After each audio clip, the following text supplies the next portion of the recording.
Shalom, shalom, people. Hey, I wanted to come back to this Aboriginal races, North America. I wanted to touch on a treaty. Okay. So this particular topic, we're just gonna cover a treaty of peace that was signed between the Narragansetts and the Mohegans. All right, this treaty was to the English. So this is in 1637, or in what year was this? Maybe 1639. All right, but first I want to go over the actual. Right here we have the list of the tribes, original races, North America, and I'm not talking about the 5 civilized tribes. All right, this is after that. This is before that. I'm talking about these individual tribes, these clans, according to the lands. So the Aboriginal races of North America, biographical sketches of eminent individuals and historical account of the different tribes from the discovery of the continent to the present period, with a dissertation of their origin, antiquities, manners, and customs. All right, illustrative narratives and anecdotes. Copyist Analytical Index by Samuel G. Drake. Okay, this is the 15th edition. All right, the 15th edition revised with valuable additions. All right, by J.W. O'Neill. Alright, so we covered most of the introduction in the last video, but what we want to do, or most of the preface, what we want to do is get down to the actual tribes, and I want to show you they leave a lineage of where the tribes, the actual lands, them coming to the lands, and those actual lands that they were the caretakers of. Okay, now this is now in 1630. Okay, so understand the position that we are in 1630. In 1630, still early, but we have tribes from all over. Okay, we have tribes from Africa. We have tribes from Europe. We have tribes from Asia. In the Americas. Okay, so, but the thing is that a lot of the information we could, bob and weave through, because they left a lot of the. See, we had a problem with the 5 civilized tribes, because under that we couldn't find the actual names of the clans that were affiliated into this civilized tribes after the colonization. So now here we have, man, from A to Z. No pun intended. When it comes to, the alphabet. But we have the names of the tribes. So the Pequots, the Mohegans, who were originally the Incas, but due to the filtration of foreign tribes and foreign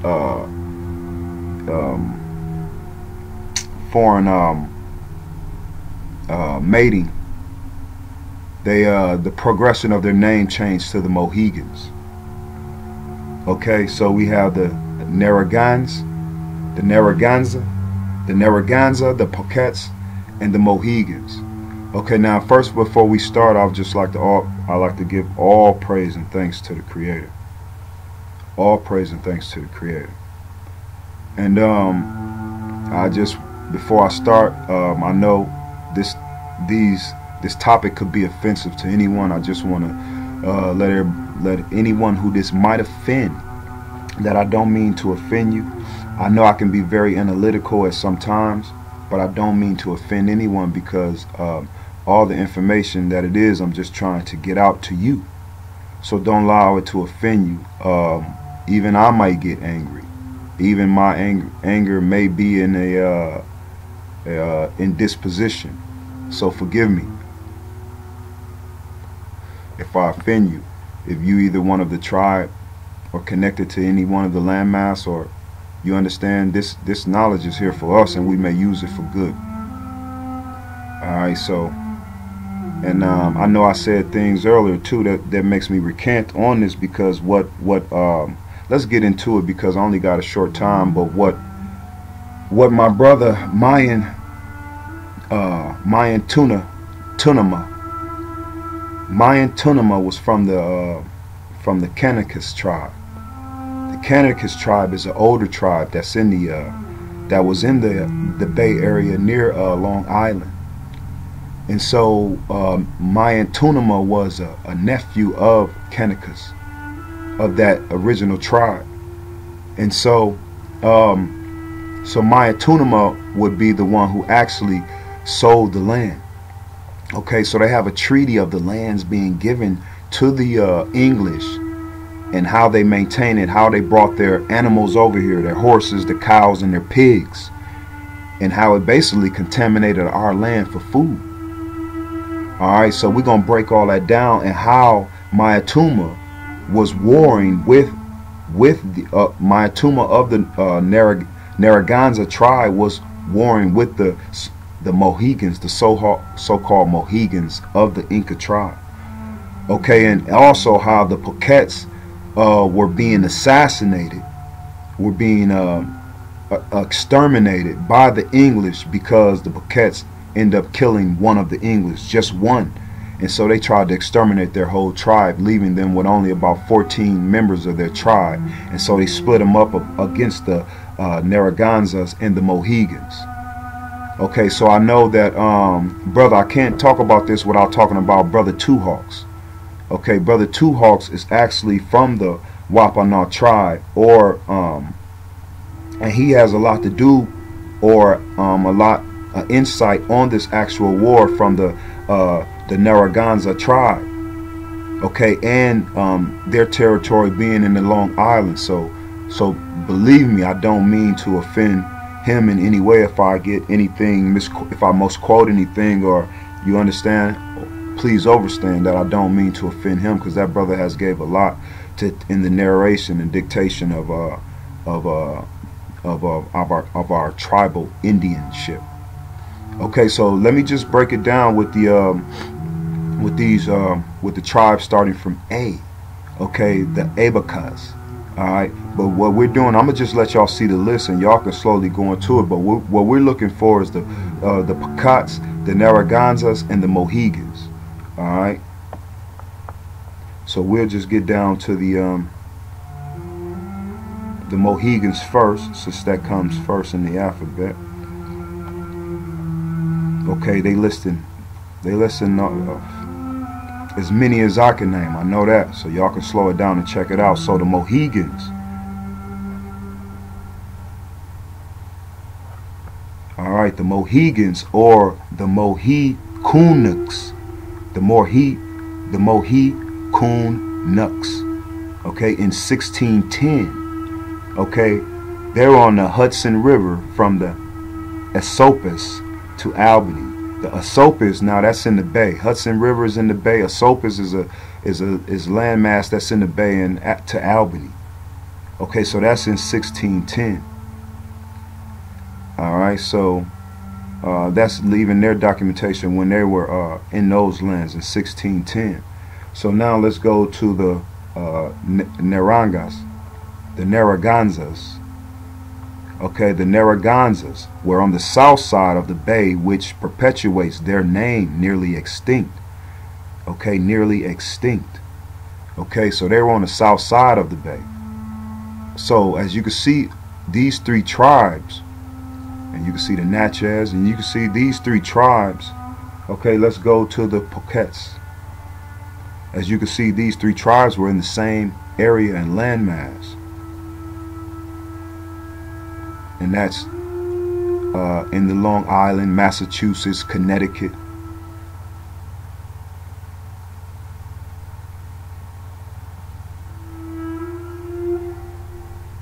Okay, the Pequots, about the mouth of the Connecticut River.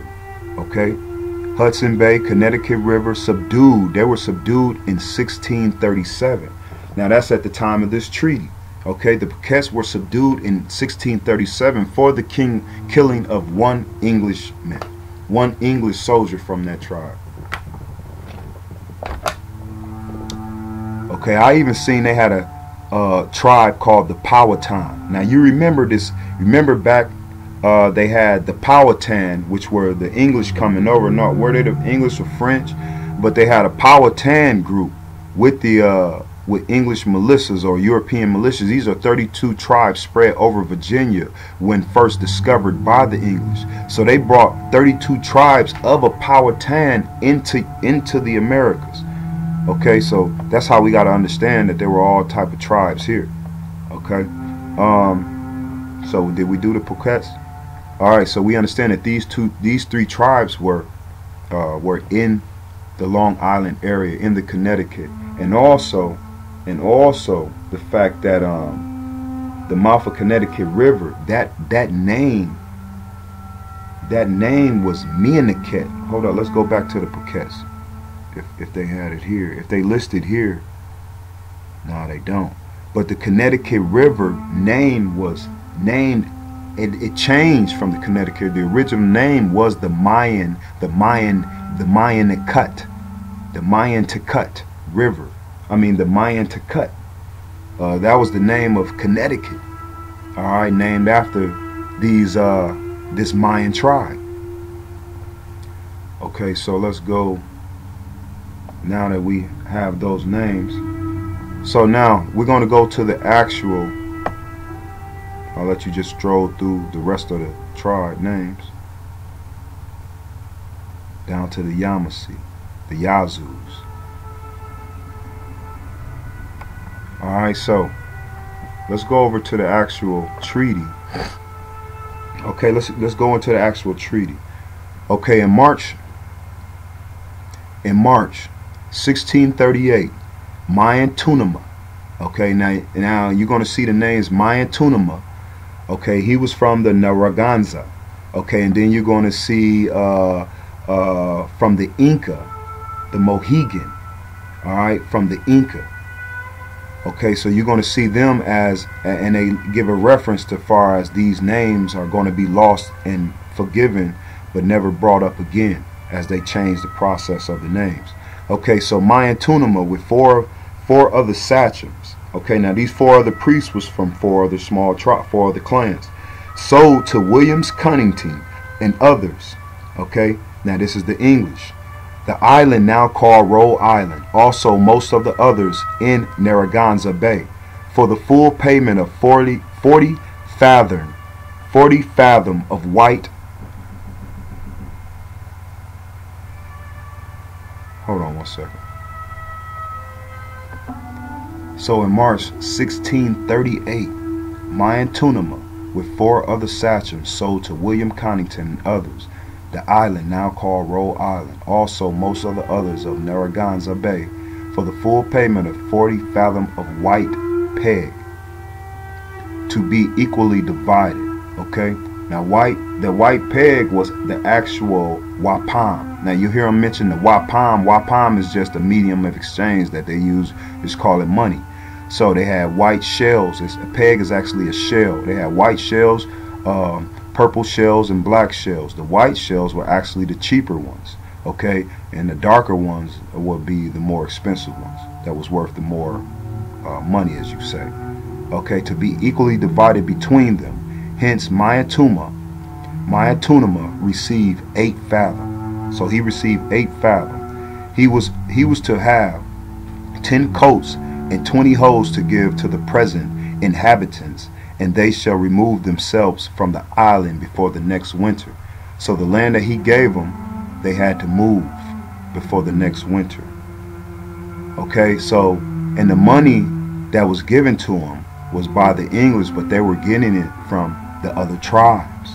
Okay, so the deed of this purchase, a copy of which is in my possession, is dated 24th of March and runs thus: we Kanakanas, okay, and Maiatunnemeh, the 2 chief sachems mean priests, remember, sachems of Narragansetts, okay, by virtue of our general command of this bay, as also the particular subjecting. Hold on, let me blow it up a little bit. See if I can blow it up a little bit.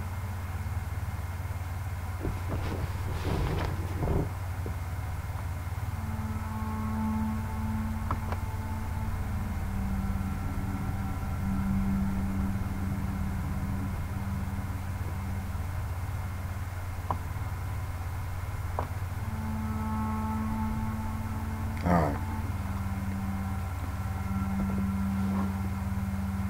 Okay. So we Kanakanists and Maiatunnemeh, the two sachem chiefs of Narragansett, by virtue of general command of this bay, as also particular subject of the particular subjecting of the dead sachems of Aqueduct, right? Of Aqueduct, the Kitachanut, the Kitamuknut, themselves and lands unto us have sold unto Mr. Connington and his friends the great island of Aqueduct, lying from hence Providence eastward, also the marshes, grass upon the Quayanagat, and the rest of the islands in the bay, excepting Chabatuwisi, formerly sold unto Mr. Winthrop. So that's another English that they sold Chabatuwi, okay, governor of Massachusetts, and Mr. Williams of Providence, also of the grass upon the rivers and the coves of Kitamukot, and from thence to Papasquat. So that's telling you all the islands that they're being sold to, okay? And they're also talking about an issue that was dealt with because they wanted MaYanTunnicMeshiac to deal with, as far as one of the Pequots, some of the Pequot tribe in the killing of the English, one of the English tribe. All right. So here's the mark of the actual sachems, of the actual priests from the tribes. The mark of Kanakis, the mark of Yatnesh, the mark that was brother of Maiatunnemeh, the mark of MaYanTunnicMeshiac, okay, and the mark of Hasatana, and the mark of Maiahama, Kanakis his son. Okay, this witness that I, Maiatunnemeh, the present sachem of the island, has received 5 fathom of wampum and consent of the contents. Memorandum 1. I, Osamquan, freely consent to that may make use of any grass or trees on the mainland on Pakasik side, having received 5 fathom of wampum also. Okay, now these guys are consenting to giving them the land after receiving the small amount of shells. As late as 21st of September 1638, the hand of Maiatunnemeh is set on an instrument with the Incas. Okay, so you can consider this as the Maya and the Incas in 1638. Said instrument was a treaty of peace, a bond for the settling of difficulties between these two sachems and their men, okay? And obligation from both to appeal to the English. Okay, this was an obligation for them to appeal to the English when any difficulty should arise between them two. This treaty was done at Hartford, in substance of which follows, so English being like a mediator between the two. Okay, but also an instigator. Alright, so this is first law of the treaty.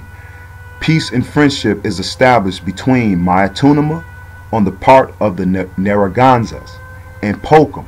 Okay, because you know Pokum was killed by the English, but the other 14 members was divided into both of those tribes, the Narragansetts and the Incas. Okay, So, as Incas was then sometimes called on the part of the Mohegans, okay, and all former injuries and wrongs to be forgiven and never be renewed, okay. Each of the sachems agree that if there fall out of injuries from either side, they will not revenge them, but that they will appeal to the English, which decision shall stand. And if either part refuse to submit, it shall be lawful for the English to compel him, so to arrest him. Okay? The sachems, or maybe even kill him. Okay, the sachems further covenant with the English. The priests further covenant with the English that they, nor none of their people, shall harbor any Indians who shall be enemies to them, or shall have murdered any white people. They further agree that they will, as soon as they can, either bring the chief sachem out, our late enemies, the Pequots. Okay, so they wanted the heads of the Pequots because their members, their tribe, had killed one English member of a tribe that had the chief hand in killing the English, to do so English, or take off his head.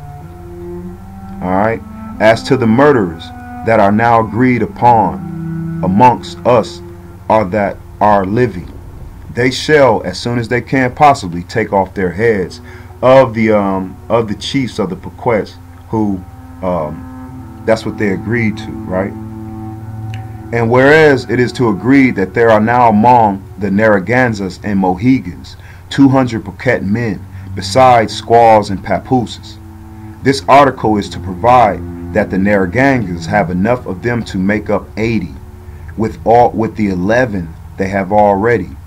The Poquam is his number, and Poquam his number, and that after they, the Pequots, shall be divided as above, shall no more be called Pequots. So they're just basically wiping out the name. So the Pequots no longer exist once they split the rest of the tribe that they haven't killed over to the other two tribes. But Narragansetts and Mohegans. Alright? So now the Narragansetts and the Mohegans are the new names from the Maya and the Inca. Alright, they agreed to pay for every sanap 1 fathom of wampum, and every, okay, having so. Alright, so they pretty much bought them. And for every sanap papoose in one hand be paid in the killing of the corn at Connecticut yearly, and shall not suffer for them to live in the country and was formerly theirs, but is now the English. So what was formerly theirs, the Poquam, they gave to, is now the English. The English took. Neither shall the Narragansets or Mohegans possess any part of the Pequot country without league of them. And so it's basically game, though. They, you know, you see how the English is running game. One of their members killed, and they wiped out all their members. They wiped up all the tribe of the Pequot. Okay, damn near all the tribe, and then made an agreement in a treaty with the Mohegans and the Narragansetts to bring the heads of the priests. Okay, this is something that was by John Haynes, Roger Lute, and Edward Hopkins, and by Maiatunnemeh and Poquam, alias the Incas. Alright, the wife of Maiatunnemeh named Wawalum. Okay, Wawalum delivered a discourse to some Indians at their residence. As he was passing through their country, Maiatunnemeh was present and seemed inclined to believe in Christianity. Mr. Williams, being much fatigued, retired to rest, while Maiatunnemeh and others remained to converse upon what they had heard. Okay, so now this is going to give you a sort of analogy of how about when you talk about beliefs, how the Maya believed, and how the Englishers were sort of their beliefs were outwardly. It was a physicality, a physical belief more than an inward belief of the Most High. So Maiatunnemeh and the others remained to converse upon what they had heard. One said to the chief, Maiatunnemeh, our fathers have told us that our souls go to the southwest. Maiatunnemeh rejoined, How do you know your souls go to the southwest? Did you ever see your soul go that way? Still, he was rather inclined to believe, as Mr. Williams had just said, that they went up to heaven or down to hell. Okay? The other added, when did he, meaning Mr. Williams, ever see a soul go up to heaven or down to hell? We have given the above anecdote, which is thought a good illustration of the mind of man under the influence of a superstition or prejudice education. You understand what that means? Do you understand what that means? An influence of a superstition or prejudice education. That's the mind of the people of the English that came over because of their physicality. They're seeing God through this physical sense. Okay?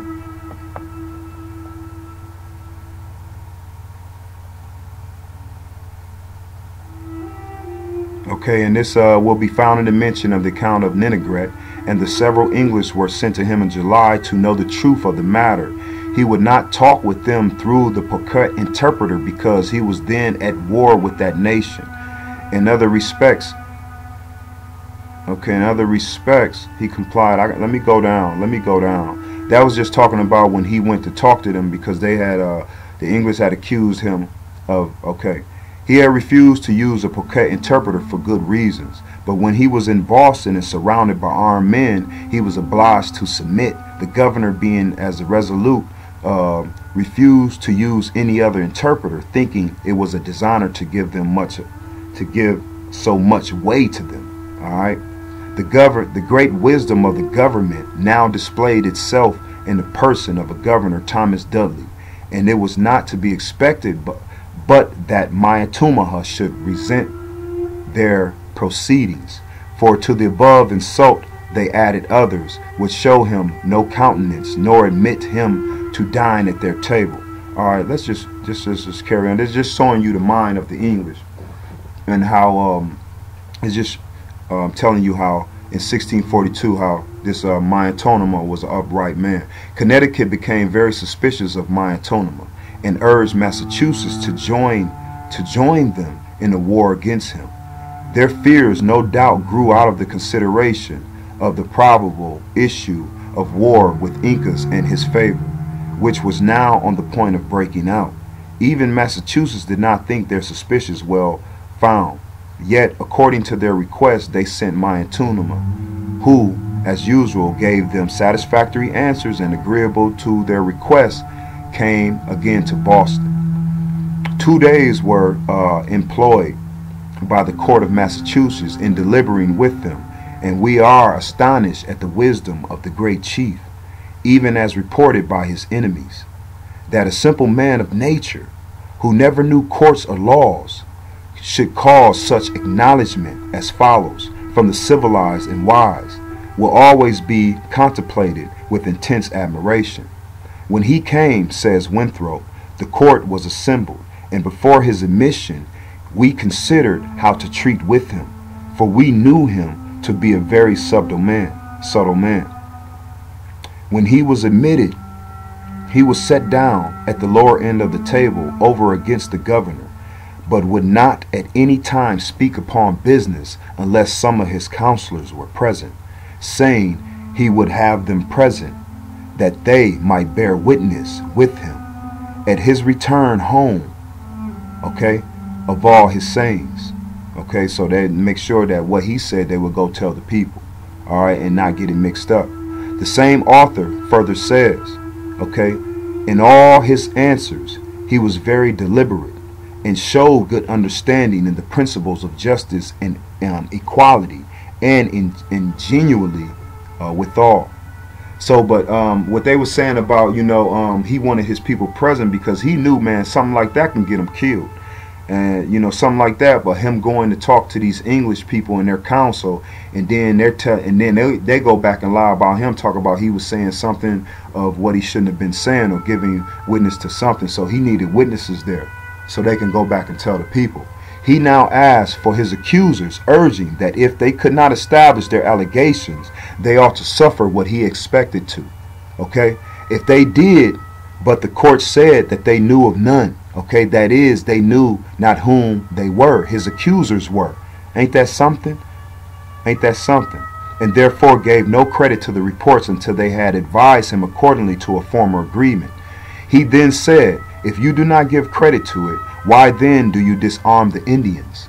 Massachusetts, having just then disarmed some of the Merrimacs under some pretense, under a false pretense, he gave diverse reasons, saying, Governor Winthrop, why we should hold him free of any such conspiracy, and why we should conceive it, was a report raised by Incas, and therefore offered to meet Incas, all right, and would prove to his face his treachery against the English, and told us he would come to us at any time, although he said some had tried to dissuade him, saying that the English would put him to death, yet feared nothing, as he was innocent of the charges against him. The punishment due to those who had raised the accusations bore heavily upon his breast, and he put it to our consideration what damage it had been to him, and that he was forced to keep his men at home and not suffer them to go forth on hunting, etc., till he had given the English satisfaction. After 2 days spent in talk, the council issued to the satisfaction of the English. During the council, a table was set by itself for the English, which Maiatunnemeh didn't like, appears to not have liked, and would not eat until some food had been sent to him from the governors, because probably he was thinking that someone was trying to poison. Okay, that wisdom seems to have dictated to Massachusetts in her answer to Connecticut must be acknowledged, but as justice to Maiatunnemeh abundantly demanded such decision, credit in his case is due only to them, as to him who does good act, as to him who does a good act, because it was his interest to do so. They urged Connecticut not to commence war alone, alleging how dishonorable it would be to us all that, while we were upon treaty with the Indians, they should make us war upon them, for they would account their act as their own, seeing we had formerly professed to the Indians that we were all as one. And in our last message to Maiatunnemeh, we had remembered him again of the same, and he had answered to that he did so account us. Okay, so basically he just saying that, listen, we have a treaty, so we don't want to do nothing to Maiatunnemeh while he's here. All right, upon receipt of this our answer, they forbear to enter into a war, but it seemed unwillingly and not well pleased with us. The main consideration which caused Massachusetts to side against war was that all those informations or informants furnished by Connecticut might arise from a false ground, and out of the enmity was between with Narragansett and Mohegan sachems. This was no doubt one of the real causes, and had Maiatunnemeh overcome Incas, the English would, from policy, as gladly have leagued with him as with the latter, for it was constantly pleaded in those days that their safety must depend on the union with the most, or with some of the most powerful tribes. So they're basically saying that the English were saying that they're going to take sides of whoever win the war. So we're going to let y'all fight, but we're going to instigate y'all fight. You understand? So that y'all kill each other, and then we'll just take on team up alliance with the winners. All right, strategy, man. They playing chess with us. They came over playing chess. Okay, there can be no doubt on fairly examination the case that Incas used many arts to influence the English in his favor and against his enemy. In the progress of the war between the two great chiefs, the English acted precisely as the Indians have been always said to do, stood aloof. That means they just watched the scale of victory, determined to join the conquerors. And we will here digress for a moment, to introduce a character more fully to illustrate the cause of the operations of the English against the chief of the Narragansetts. Alright, so it's telling you. Alright, they illustrated the cause of the operations of the English against the chief of the Narragansetts. That was Maiatunnemeh. Alright, that was Maiatunnemeh, the son, the great nephew of Canachus. Okay, had a wretch enemy. Canachus is just the name that they called him. Maiatunnemeh had a wretch enemy in the Wyandotte, a Long Island sachem, who remember, that's a priest of Long Island. Remember, they were in the same territory, who had assisted in the destruction of the Pequots. So this Wyandotte had assisted the English in the destruction. So they the ones who helped kill the Pequots, okay? According to this article, okay, who assisted in the destruction of the Pequots at their last retreat. He revealed the plots and plans of Maiatunnemeh and says, Lion Gardner, he told me many years ago, all of the plots of the Narragansett had been discovered. They now concluded to let the English alone until they had destroyed the Incas and himself. Then, with the assistance of the Mohawks and the Indians beyond the Dutch, and all the Indians beyond the Dutch, and all the northern and eastern Indians would easily destroy us, man and mother's son. All right. Mr. Gardner next relates that he met with the Maiatunnemeh at MaYanTunnicMeshiac. Okay, so MaYanTunnicMeshiac was MaYanTunnicMeshiac, and that was what is now called Connecticut. Okay, MaYanTunnicMeshiac, Wyandotte country. All right, on the east end of Long Island, that Maiatunnemeh was there, as Wyandotte said, to break up the intercourse with those Indians. There were others with Maiatunnemeh, and what they said to Wyandotte was as follows. Alright, so this is Maiatunnemeh going to meet with the Wyandotte. Okay, and listen to what he said. You must give no more wampah to the English. Now we know the wampah is money. We use shells, white and dark, and purple and black as medium of exchange before the paper, before the money or gold. Alright, so you must give no more wampah to the English, for they are no sachems, they are no priests, nor none of their children shall be in the place if they die. Okay, they have no tribute given to them. Alright, tribute, tribe, they have no tribe given to them. There is but one king in England who is over them all. So Maiatunnemeh just keeping it real with everybody, with all the tribes that's in the land.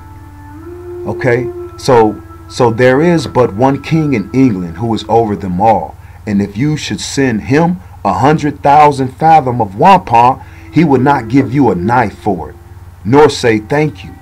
So he's saying it ain't worth nothing to him. That's not their reason. You thinking it's their reason because they buying it. If we didn't sell it to them, they would take it. Then said Wyandotte, they will come and kill us all as they did the Pequots. Okay, but replied the Narragansetts, no, the Pequots gave them wampum and beaver. He gave them money and he gave them beaver, which they loved so well. But they sent it to them again and killed them because they had killed an Englishman. Okay, but you have killed no one. Therefore, give them nothing. Okay, give them nothing. All right, so he's trying to break up this truce with the English, but he's trying to get everyone to come together, to speak on one acade, one voice. All right, all the Indian tribes to speak at one voice against these Englishmen. Listen, sometime after Maiatunnemeh went again, but see, it was just too late for that. Sometime after Maiatunnemeh went again with a troop of men to the same place, and instead of receiving presents as formerly, he gave presents to Wyandotte and his people.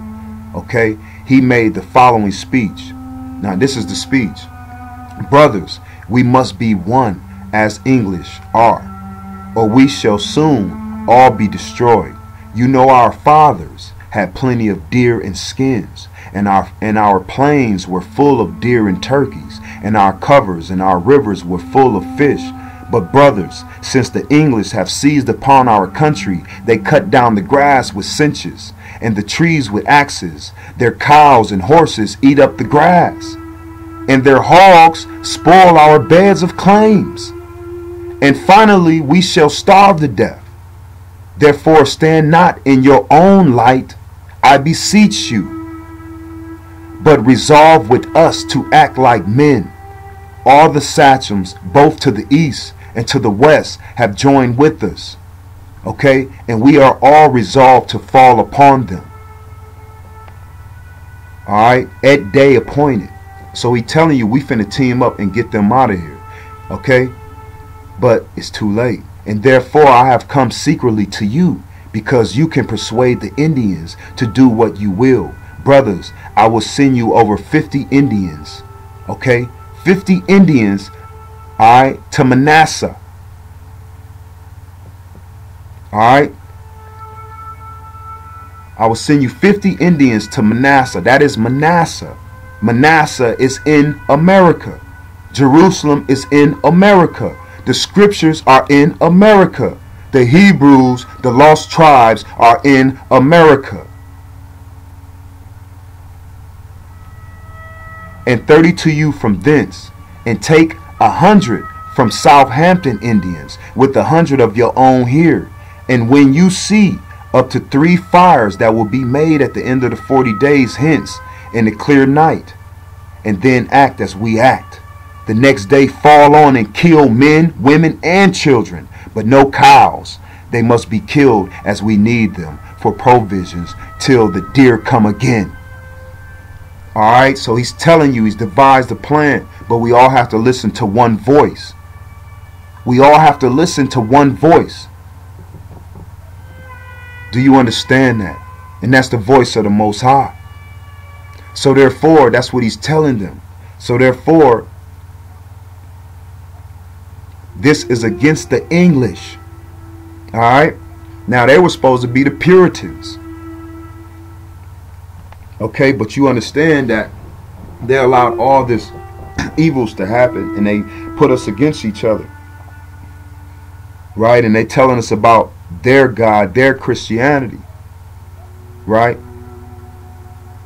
Because that's what they've been taught from the British. But these Englanders can only see spirituality through a physicality, a physical form. Okay, to this speech all the men said, Warringen, Warringen, that means it is well, Warringen. But this great plot, if the account given by Wadans be true, was by him brought to the knowledge of the English, and so failed. And the plotter, says the gardener, next spring after did as Ahab did at Ramoth Gilead, so he to the Mohegan, as there had his fall, capture and death of Maiatunnemeh. Okay, the war brought on between the Incas and the Maiatunnemeh was not within the jurisdiction of the English, nor is it to be expected that they could with certainty determine the justice of its cause. Okay, the broil had long existed, but the old man, just now they're trying to put the killing and the extermination of Maiatunnemeh on the Mohegans. But we know they had plot, planned, and strategized over it. Okay, and they had actually killed him for plotting up this against them. Okay, so Maiatunnemeh never sold out. He never did. And he actually, like Tukamesh, tried to get us Indians to go against the English, because they did not understand the Most High. They did not understand our seed.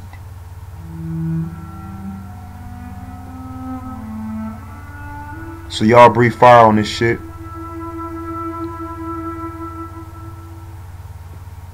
And we're going to leave it short on that. And just remember that Mississippi, the Natchez Indians wore tunics before Christianity. Okay? Christianity is an outwardly word. Christianity is what they see when they see you. Kadesh. Alright, and the American buffalo is indigenous to the Americas. Not the horse, not the cow, not the pig. The American buffalo with woolly hair loves the prairie grass. All the way from Canada to Texas, man. Alright, and wampum means the money. And these three tribes, the Pequots, the Narragansett, and the Mohegans. That is the treaty. Y'all check it out, man. So they end up killing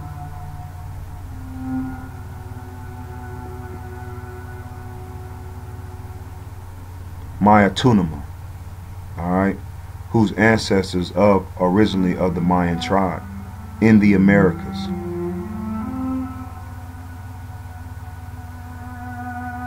(1639).